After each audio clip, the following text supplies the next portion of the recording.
जय श्री कृष्ण सभी को। Welcome to our YouTube channel commerce classes. मैं हूं आपकी अपनी प्रियंका मिश्रा और हम कर रहे हैं हमारा लेक्चर जो है यूजीसी नेट के फर्स्ट पेपर हायर एजुकेशन के रिगार्डिंग, जिसकी यूनिट नंबर 10 है।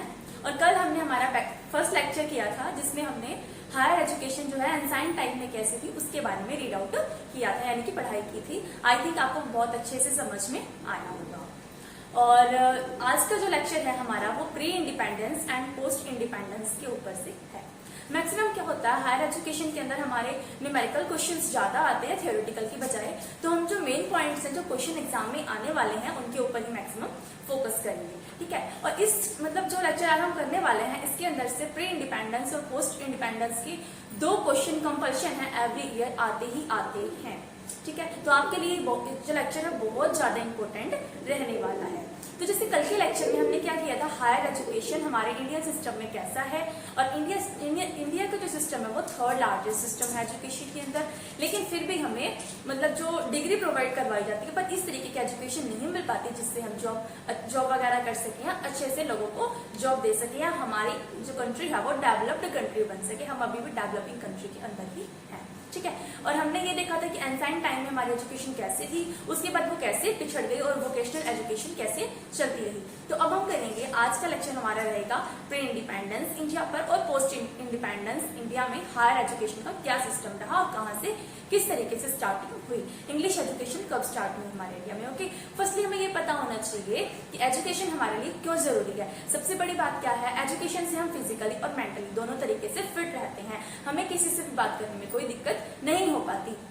अगर आप पढ़े लिखे नहीं हैं, अगर आप कहीं जाना चाहें तो आपको प्रॉब्लम फेस करनी पड़ेगी, बट अगर आप पढ़े लिखे हैं तो आप हर चीज को समझ सकते हैं, जान सकते हैं। और अगर आप अपनी अर्निंग करना चाहते हैं तो एजुकेशन के थ्रू वो भी पा सकते हैं। एक सभ्य समाज के लिए एजुकेशन का होना बहुत ही ज्यादा जरूरी है, ओके।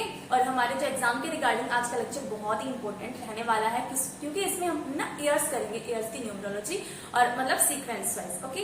और आज हम सिर्फ प्री इंडिपेंडेंस करेंगे और पोस्ट इंडिपेंडेंस हमारे नेक्स्ट लेक्चर के अंदर होगा। इसको हम डिटेल में करेंगे। आप लोग भी बड़े ध्यान से पढ़ना, कुछ भी समझ ना आए आप हमसे कमेंट बॉक्स में पढ़ सकते हैं, और हमारा लेक्चर आपको कैसे लगेगा वो भी हमें कमेंट बॉक्स में बताना ना भूलें। तो आज का लेक्चर हम स्टार्ट करते हैं। फर्स्टली हम इसकी न्यूमरोलॉजी करेंगे कि सबसे पहले क्या आया, चार्टर एक्ट 1813 में। अच्छा सर एक बात बताइए, जो इंग्लिश एजुकेशन के फादर ने हमें कौन बोलता है, फिर हायर एजुकेशन के फादर कौन है? तो वो है हमारे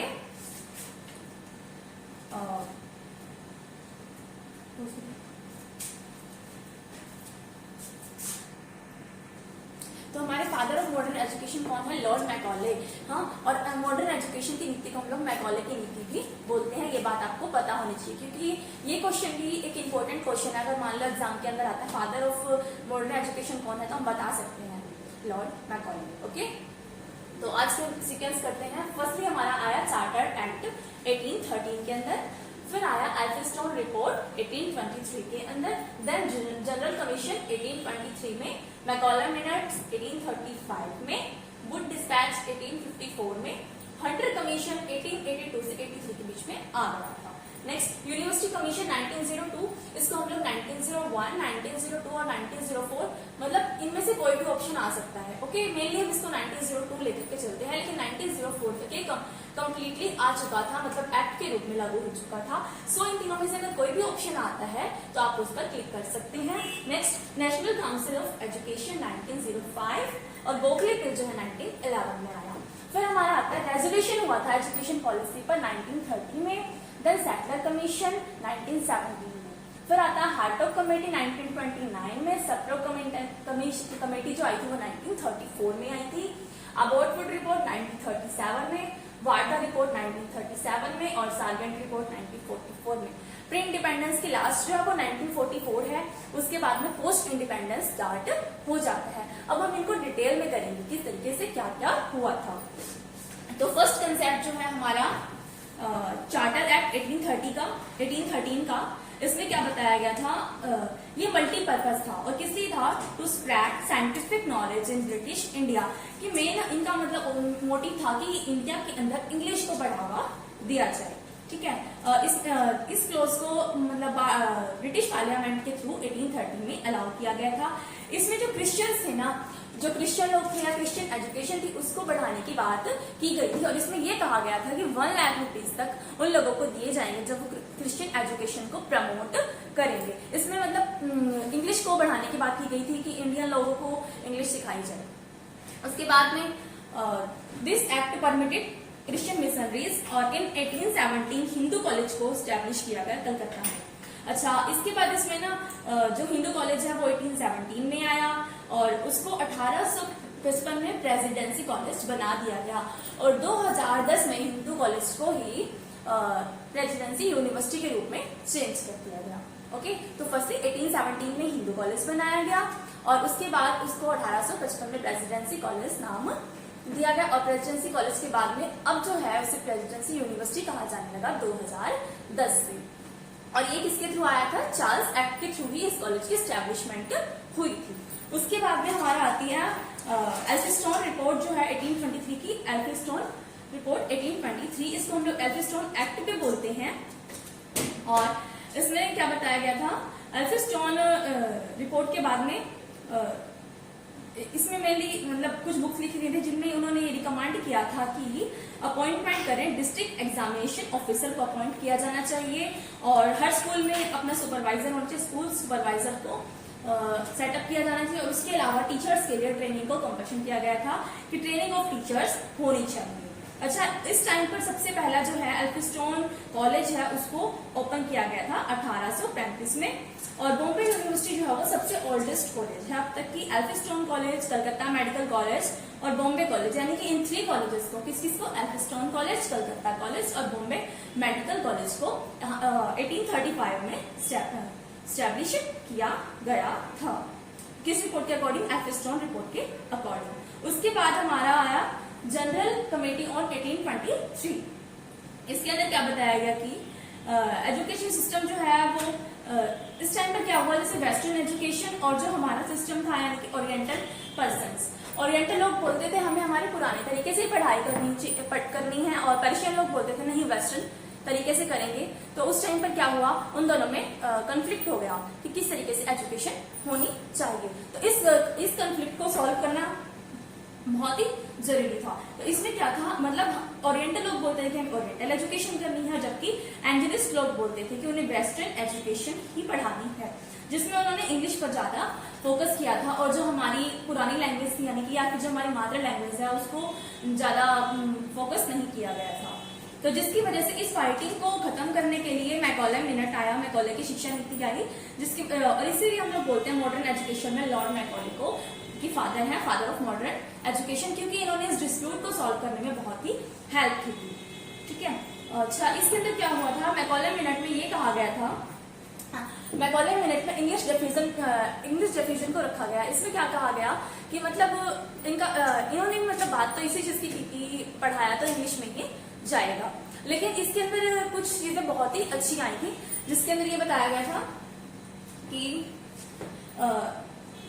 इसमें इन्फ्लेशनरी को इंट्रोड्यूस किया गया। इन्फ्लेशनरी का मीनिंग क्या है कि लोगों को जो हायर एजुकेशन दी जाएगी उसमें क्या है, लोग तो इंडियन होंगे, मतलब फिजिकल रूप से हम लोग इंडियन दिखाई देंगे, लेकिन मेंटली हमको बिल्कुल अंग्रेजों के जैसा यानी कि ब्रिटिश के जैसा बनाया जाएगा, इंग्लिश सिखा करके। मतलब इस पर्सन ने इन्फ्लेशनरी कर दिया और उन्होंने जो अपर क्लास के लोग थे उन पर ज्यादा फोकस किया। अपर क्लास के मतलब जो लोग हायर लेवल के लोग होंगे उनको एजुकेट किया जाएगा। उसके बाद उनका ये मानना था कि जो अपर क्लास के लोग हैं वो लोअर क्लास के लोगों को ऑटोमेटिक सिखा देंगे और वो काम सिर्फ हमारे लिए करेंगे, यानी कि फेशियल या कलर वाइज से मान लीजिए हम लोग इंडियन है बट ब्लडिंग रूप से मतलब जो हमारे शरीर में ब्लड है वो अंग्रेजों का दौड़ रहा है, ये माना जाएगा इसके अकॉर्डिंग, इनकी शिक्षा नीति के अकॉर्डिंग। तो मैकॉले ने ऐसा किया था। उसके बाद क्या हुआ, मैकॉले ने कुछ चीजों को और भी फोकस किया। उन्होंने बोला प्राइमरी एजुकेशन को बढ़ावा दिया जाना चाहिए और वुमेन एजुकेशन पर भी फोकस किया कि जो वुमेन्स है उनके साथ भेदभाव हो रहा है, पढ़ाया नहीं जा रहा, तो उन्होंने वुमेन एजुकेशन को भी प्रमोट किया, उस पर भी फोकस किया। तो ये हमारे मैकॉले मिनट के अंदर आया था और इसीलिए इन्हें मॉडर्न एजुकेशन का फादर भी कहा जाता है। और जो हमने पढ़ा ना इन्फ्लेशनरी यानी कि अपर क्लास से लोअर क्लास, अपर क्लास को पढ़ाना, लोअर क्लास तक बात अपने आप पहुंच जाएगी या फिर एजुकेशन अपने आप पहुंच जाएगी, इसको हम लोग ट्रिकल डाउन ऑफ मासेस बोलते हैं। ट्रिकल डाउन ऑफ मासेस किसे कहते हैं कि अपर क्लास को टीच किया जाए और वो अपर क्लास लोअर क्लास को ऑटोमेटिकली टीच कर देगी। ठीक है। उसके अलावा हमने इसमें एक बीसीएम बोलते हैं शॉर्ट फॉर्म में, बॉम्बे कलकत्ता एंड मद्रास यूनिवर्सिटी की स्टैब्लिशमेंट भी इसी के अंडर हुई थी। किसके अंदर? मैकॉले मिनट के थ्रू। और इंग्लिश लैंग्वेज को कोर्ट लैंग्वेज भी कहा जाने लगा था, मतलब उसे हर जगह पर कंपल्शन कर दिया गया था और पर्शियन लैंग्वेज जिसकी वजह से पिछड़ चुकी थी। तो इंग्लिश लैंग्वेज को कोर्ट लैंग्वेज मैकॉले मिनट के अंदर कहा गया और बीसीएम यानी कि बॉम्बे कलकत्ता एंड मद्रास यूनिवर्सिटी को उसी टाइम पर ओपन किया गया था। इसके बाद हमारा आता है वुड डिस्पैच 1854। ये कब किसने स्टार्ट की? ये सर चार्ल्स वुड ने की थी। President of the board of control and important effect on spread English learning and female education. इसका एक और नाम है Magna carta. Magna carta of English education इसको इसलिए कहा जाता है क्योंकि उस टाइम पर कुछ रूल्स बना दिए गए थे पर मतलब एजुकेशन से रिलेटेड। किसके अंडर? चार्ल्स वुड रिपोर्ट के अंदर मैक्सिमम न्यू रूल्स बनाए गए थे और बहुत सारी यूनिवर्सिटीज की एस्टेब्लिशमेंट की गई थी। इसीलिए इसे क्या कहा जाता है? मैग्ना कार्टा भी कहा जाता है। मैग्ना कार्टा कहा जाता है और ये फर्स्ट पॉलिसी मेजर था। इसके अंदर 3 यूनिवर्सिटीज को बनाया गया था। अच्छा, और सबसे बड़ी बात क्या थी? वुड डिस्पैच के अंदर ये बताया गया था कि प्राइमरी कॉलेज में हमें वर्नाक्युलर लैंग्वेज जो हमारी टंग लैंग्वेज है उसको सिखाया जाना कंपल्सरी है। ठीक है, इसमें बताया गया था, वुड डिस्पैच के अंदर बताया गया था कि टंग लैंग्वेज सिखाना बहुत ही जरूरी है। उन्होंने कहा था कि school must adopt Anglo Werner language, जिसके अंदर मिक्स लैंग्वेज होनी चाहिए। इंग्लिश तो है ही है लेकिन साथ साथ उनके tongue language on college level English medium for education. और जब तक बच्चे कॉलेज लैंग्वेज मतलब कॉलेज तक आएंगे तब उनको इंग्लिश में सिखाया जाना कंपल्शन है। फिर आता है हमारा हंटर कमीशन 1882 एंड 1883। अब इसके अंदर क्या किया गया था? इसके अंदर ये किया गया था जो हमने अभी पढ़ा है वुड डिस्पैच। वुड डिस्पैच में जो प्राइमरी एजुकेशन की बात की गई है और टंग लैंग्वेज की बात की गई है, तो हंटर कमीशन क्या है उसका एवेल्युएशन कर रहा था कि वो सही तरीके से काम कर रहा है या नहीं। ठीक है, हंटर कमीशन कब आया? हमारा 1882 से 1883 के बीच में आया था। और उस टाइम पर क्या है, एक पंजाब यूनिवर्सिटी और इलाहाबाद यूनिवर्सिटी को ओपन किया गया था। कब? हंटर कमीशन के अंदर। और इसके ये मतलब किसने अपॉइंट किया था? Victory Lord Ripon. ठीक है, और इसके अंदर सर विलियम्स हंटर ने सबमिट की थी एक रिपोर्ट 1882 में। हंटर कमीशन जब आया तो इन्होंने नेग्लेक्ट किया क्या? Neglect to primary and secondary education in country. और इन्होंने सेकेंडरी एजुकेशन को 2 पार्ट में डिवाइड किया। एक literature literally up to university and vocational for career. एक लिटरली फॉर यूनिवर्सिटी यानी कि जिसमें सिर्फ और सिर्फ डिग्री दी जाती थी, और वोकेशनल फॉर करियर क्या है, इसको मतलब 2 पार्ट में से डिवाइड किया गया। एक तो हम डिग्री देंगे, दूसरा वोकेशनल फॉर करियर यानी कि लोगों को उनके करियर पर फोकस करने के लिए कहेंगे, यानी कि करियर से रिलेटेड या फिर ऐसा कह सकते हैं कुछ सिखाने से रिलेटेड चीजों के बारे में बताया गया था। यानी कि जो हायर सेकेंडरी एजुकेशन है उसको 2 पार्ट में डिवाइड किया गया था। और फीमेल एजुकेशन और फिजिकल एजुकेशन पर बहुत ही ध्यान दिया गया था, फोकस किया गया था। और उसके अलावा जो इसमें ये भी कहा गया था जो एफिलिएटेड प्राइवेट कॉलेजेस हैं उनको भी ग्रांट दी जाए। उसके बाद हमारा आया था इंडियन यूनिवर्सिटी कमीशन। तो अभी तक के हमने 6 कमीशन किए हैं: chartered act, Elphinstone report, general commission, Macaulay minute, Wood dispatch. और फादर ऑफ मॉडर्न इंग्लिश या मॉडर्न एजुकेशन कौन है? Macaulay, sir Lord Macaulay. Okay, और उसके अलावा हमने लास्ट में किया हंटर कमीशन। अब हम पढ़ रहे हैं इंडियन यूनिवर्सिटी कमीशन। उससे पहले क्या हुआ था, शिमला में ना एक एजुकेशन कॉन्फ्रेंस हुई थी 1901 में। कहाँ पे हुई थी? शिमला में हुई थी। तो शिमला में जब ये कॉन्फ्रेंस हुई थी ना, तो उसमें क्या किया गया था, प्राइमरी से लेकर हायर एजुकेशन तक के सभी एस्पेक्ट्स को देखा गया, हर टाइप से 360 डिग्री करके। ओके, हर बात पर बातचीत की गई थी। लेकिन इसमें एक चीज को देखकर रखा गया, ये जो मतलब कमेटी बनाई गई थी जिसमें लोगों को बुलाया गया था इस चीज पर बातचीत करने के लिए, तो वहां पर ओनली क्रिश्चियन लोगों को बुलाया गया था, इंडियन लोगों को नेग्लेक्ट किया गया था जब शिमला में ये कॉन्फ्रेंस हुई थी। इस कॉन्फ्रेंस के अंदर ओके, और बातचीत किस पर हुई थी? ऑल ओवर किसी इंसान को डेवलप करने के ऊपर इस चीज में बात हुई थी। तो उसके अंदर क्या देखा गया था कि इसमें ये बोला गया था जो कंप्लीट पावर है वो सेंट्रल गवर्नमेंट को दे दी जाए, जितनी भी पावर है, और इसके अंदर ओवरऑल थिंग्स के ऊपर फोकस किया गया था। उसके बाद में हमारा इंडियन यूनिवर्सिटी कमीशन आया 1902। इसके अंदर क्या था, एक सेपरेट बॉडी सेटअप की गई।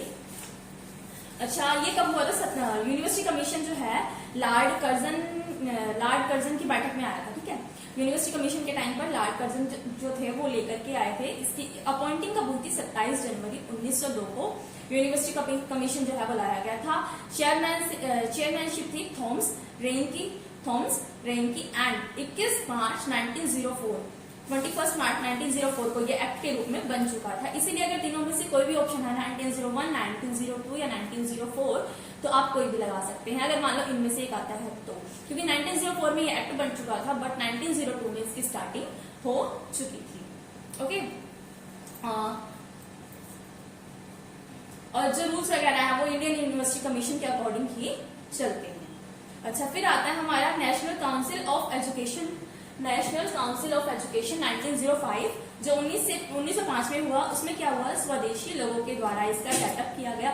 अब जैसे हमारे इंडियन लोग आ चुके थे स्वदेशी, तो वो क्या चाहते थे, हमारे यहाँ हिंदी लैंग्वेज भी पढ़ाई जाए, और उन्होंने इंग्लिश जो लैंग्वेज थी ना उसको मतलब थोड़ा रिजेक्ट करना चाहा।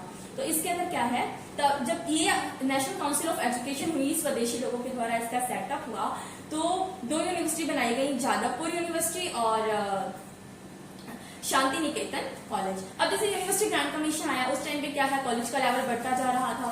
ठीक है, और फिर हमारा नेशनल काउंसिल ऑफ एजुकेशन भी, जिसमें जादवपुर यूनिवर्सिटी और Shanti Niketan college, down society college और भी बहुत सारे कॉलेजेस को ओपन किया गया। इससे क्या हुआ, यूनिवर्सिटीज के ऊपर जो पढ़ाई का यानी कि पढ़ाने का या फिर रूल रेगुलेशन बनाने का, हर किसी के लिए अलग अलग सिस्टम सेटअप करने का जो बर्डन था वो बहुत ही ज्यादा बढ़ता जा रहा था। और स्वदेशी के अंदर मैक्सिमम क्या हुआ, बंगाल के अंदर चेंजेस आए, क्योंकि बंगाल की स्टडी को लेकर के या फिर वहां पर मैक्सिमम यूनिवर्सिटीज को ओपन किया गया था। और नेशनल काउंसिल ऑफ एजुकेशन कब हुई थी, 1905 में हुई थी।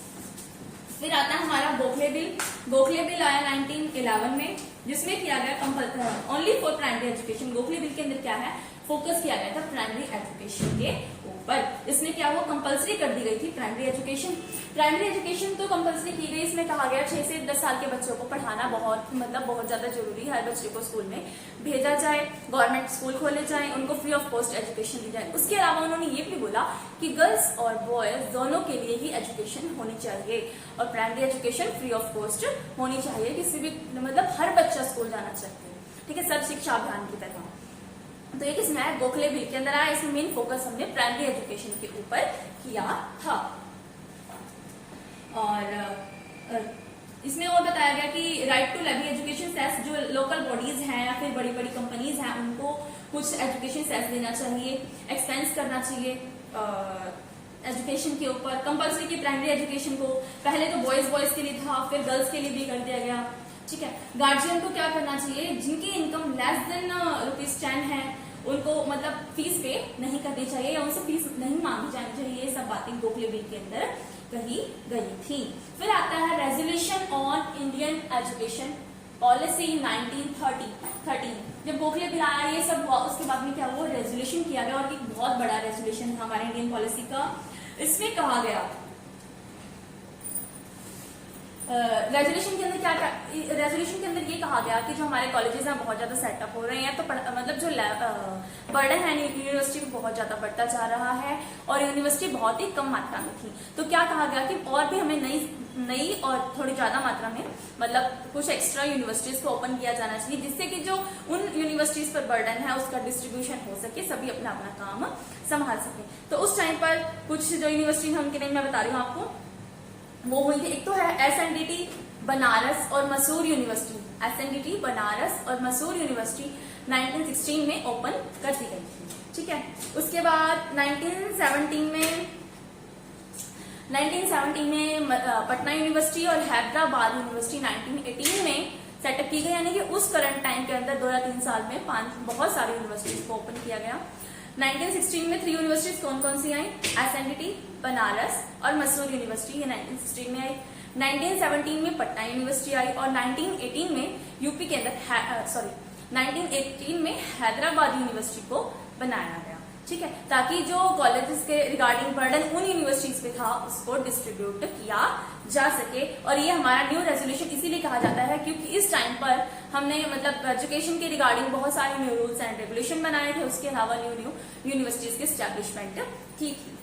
फिर हमारा आया जब रेजोल्यूशन की बात हुई उसके बाद हमारा आया सैडलर कमीशन। सैडलर कमीशन को हम लोग कलकत्ता यूनिवर्सिटी कमीशन भी बोलते हैं। और इसकी जो बैठक थी या फिर बोलते हैं चेयरमैन की थी उस टाइम पर माइकल सैडलर की थी, जो कि 14 सितंबर 1917 में की गई थी। ठीक है, और इसे कलकत्ता यूनिवर्सिटी कमीशन भी कहा जाता है। अच्छा, इसके अंदर क्या क्या हुआ था, इसमें ये कहा गया था the separation of intermediation education from degree colleges. Separation of intermediation मतलब कि जो डिग्री कॉलेजेस हैं उनमें अलग पढ़ाई होनी चाहिए और सेकेंडरी लेवल यानी कि +2 लेवल तक की पढ़ाई अलग होनी चाहिए। ठीक है, इसीलिए इसको 10+2+3 सिस्टम भी कहा जाता था। और ये लेकर कौन आया था, सैडलर कमीशन। 10+2+3 सिस्टम जो है वो सैडलर कमीशन के अंदर आया 1917 में। ठीक है, और जिसमें मतलब इंडिया ने इसको बिल्कुल परफेक्टली सेटअप कर दिया 1975।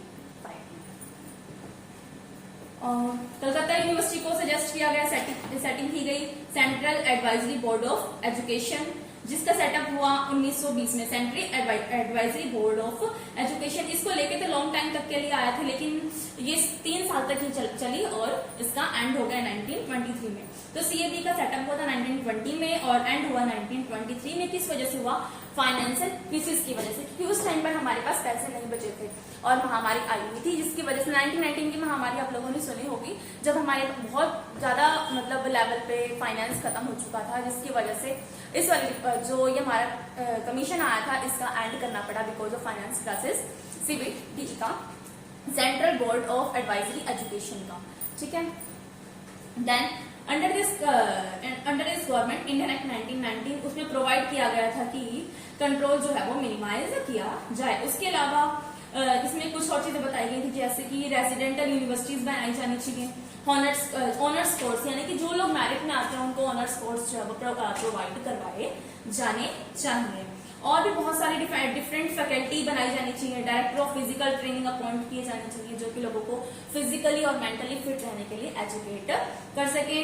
उसके बाद सिलेक्शन कमीशन बोर्ड अपॉइंट किया जाना चाहिए, ये भी इसी के अंदर बताया गया था, किसमें, सैडलर कमीशन के अंदर। फिर हमारा आया हार्टॉग कमेटी 1929। हार्टॉग कमेटी के अंदर क्या कहा गया था, क्वालिटी इंप्रूवमेंट, क्वालिटी एजुकेशन हमें देनी है and improvement on enhancement of education, कि जो हम एजुकेशन प्रोवाइड करवा रहे हैं उसमें हमारा मोटिव सिर्फ ये नहीं होना चाहिए कि बच्चे को डिग्री प्रोवाइड करनी है, जबकि हमें क्वालिटी एजुकेशन देनी है ताकि अगर वो कहीं और काम करना चाहे या पढ़ाना चाहे फिर उसका मेंटल लेवल जो है वो हाई अप हो सके। हमें सिर्फ डिग्री डिस्ट्रीब्यूट नहीं करनी, लोगों को क्वालिटेटिव पर्सन बनाना है ताकि वो सिर्फ शक्ल से ही नहीं बातों से भी क्वालिफाइड पर्सन दिखाई दे। तो ये किसमें कहा गया था, हमारा हार्टॉग कमेटी के अंदर कहा गया था कि क्वालिटी एजुकेशन दीजिए ताकि वो अपने लेवल को, अपनी लाइफ को अच्छे से बढ़ा सके। ठीक है, तो हार्टॉग कमेटी के अंदर ही बताया गया था। उसके बाद में और हाँ, हार्टॉग कमेटी के थ्रू ही जो सीएबी है वो दोबारा शुरू हुआ था। ठीक है, और उसके बाद आता है सप्रू कमेटी। सप्रू कमेटी आई 1934 में। इसको फाइंड आउट कहाँ किया गया, यूपी के अंदर। यूपी के अंदर क्यों किया गया था, to find cause of unemployment. 1934 में सप्रू कमेटी आई, इसको यूपी में फाइंड आउट किया गया। क्यों किया गया, क्योंकि वहां पर अनएम्प्लॉयमेंट बहुत ज्यादा थी। ठीक है, तो इसमें यही कहा गया सेम हार्टॉग कमेटी वाली बात कि लोगों को क्वालिटी एजुकेशन दी जाए और इस तरीके की एजुकेशन दी जाए ताकि वो अपनी एम्प्लॉयमेंट कर सकें, वहां पर लोगों को रोजगार मिल सके, ज्यादा पोरेस्ट ना आए। ओके, तो ये बात कही गई थी सेप्रू कमेटी के अंदर, सिर्फ इतनी सी बात ही हुई थी। और इसमें कॉज देखा गया था कि किस वजह से मतलब लोग अनएम्प्लॉयमेंट रह जाते हैं। तो मेनली सेप्रू कमेटी का फोकस क्या था, to find cause of unemployment. इसमें पता चला कि जो डिग्री डिस्ट्रीब्यूट हो रही है वो सिर्फ डिग्री है, बट उन्हें लाइफ रिलेटेड एजुकेशन नहीं दी जा रही। इसलिए मैंने आपको बताया कि हमें मतलब इनका मेन मोटिव सिर्फ डिग्री प्रोवाइड करना नहीं था, बल्कि लोगों को क्वालिटेटिव एजुकेशन देना ताकि वो अपनी लाइफ से उसे रिलेट कर सके। ओके, नेक्स्ट आता है हमारा अवॉर्डवुड रिपोर्ट 1937 में। अवॉर्डवुड रिपोर्ट जो है